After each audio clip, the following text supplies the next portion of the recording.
CIR versus Hong Kong Shanghai Banking Corporation Limited, Philippine Branch, GR number 227121, December 9, 2020.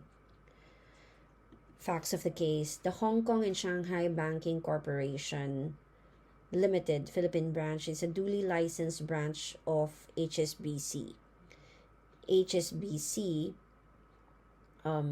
Philippines here, created Global Payments Asia Pacific Philippines Incorporated, or GPAP Philippines, to transfer its merchant acquiring business.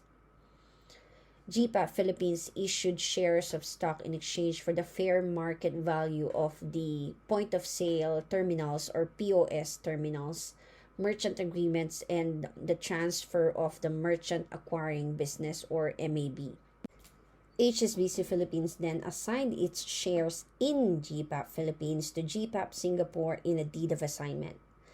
Now, HSBC Philippines secured a ruling on the tax-free exchange. It then paid capital gains tax in the amount of 89,929,292.10 in relation to the deed of assignment. However, CIR issued assessment for deficiency income tax and claimed that the deed of assignment did not pertain to the sale of shares but to a sale or transfer of business or goodwill, which is subject to ordinary income tax and not capital gains tax. The issue here is whether or not HSBC Philippines is liable for ordinary income tax or capital gains tax. The ruling of the court is HSBC is liable for capital gains tax and not ordinary income tax. The court said that it is beyond dispute that the first transaction qualifies as a tax-free exchange under Section 40, paragraphs C2 and 6C of the 1997 Tax Code as amended. Pursuant to this provision, no gain or loss shall be recognized both to the transfer and transferee corporation on the transfer or exchange of property. Following the requirements are present. Number 1, the transferee is a corporation. Number 2, transferee exchanges its share of stock for property lies of the transferor. Number 3, the transfer is made by a person acting alone or together with others, not exceeding 4 persons. And 4, as a result of the exchange, the transfer alone or together with others, not exceeding 4, gains control of the transferee. All the foregoing requirements are present in this case. It should be emphasized, however, that when the property of shares of stock acquired through a tax-free exchange is subsequently sold, the said subsequent sale shall now be subject to income tax. This is because in a tax-free exchange, the recognition of gain or loss arising from the exchange is merely deferred. Thus, the second transaction wherein HSBC Philippines subsequently assigned its GPAP Philippines shares to GPAP Singapore is now subject to capital gains tax, to which respondent paid the total amount. However, CIR insists that the second transaction involves an alleged sale of goodwill of the MAB or merchant acquiring business. And this makes HSBC liable for deficiency income taxes. The court said that this is an error.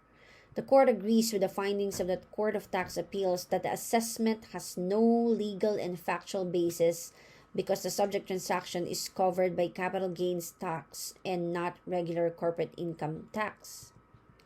Section 27A of the Tax Code of 1997 as amended provides that except as otherwise provided in the code, an income tax shall be imposed on the taxable income derived by domestic corporations. Relevantly, paragraph D2 thereof states that a final tax at the rates of 5% or 10% shall be imposed on the net capital gains realized during the taxable year from the sale, exchange, or other disposition of shares of stock in a domestic corporation not traded in the stock exchange. Revenue Regulation 6/2008, which implements the aforesaid provision, echoes 27D2 and provides for rules on the determination of gain or loss for the purpose of the imposition of capital gains tax. And notably, in several rulings issued by the BIR, it was recognized that the gain realized from the sale of shares acquired through a tax-free exchange transaction is subject to capital gains tax. Therefore, the subsequent disposition of HSBC's GPAP Philippines shares in favor of GPAP Singapore is subject to capital gains tax and not regular corporate income tax. In this case, when HSBC Philippines transferred the assets of its MAB in the Philippines to GPAP Philippines in exchange for shares pursuant to the tax-free exchange provision, and subsequently sold such shares to GPAP Singapore and paid the corresponding CGT in accordance with Section 27D2 of the tax code, it simply availed of the tax-saving devices within the means sanctioned by law. Further, this methodology was adopted by HSBC Philippines not merely to reduce taxes, but also for a legitimate business purpose, i.e. the restructuring of the MAB to achieve more efficiency and economies of scale. Consequently, what was employed to minimize taxes was a tax avoidance scheme. The court, of course, denied the petition of the CIR.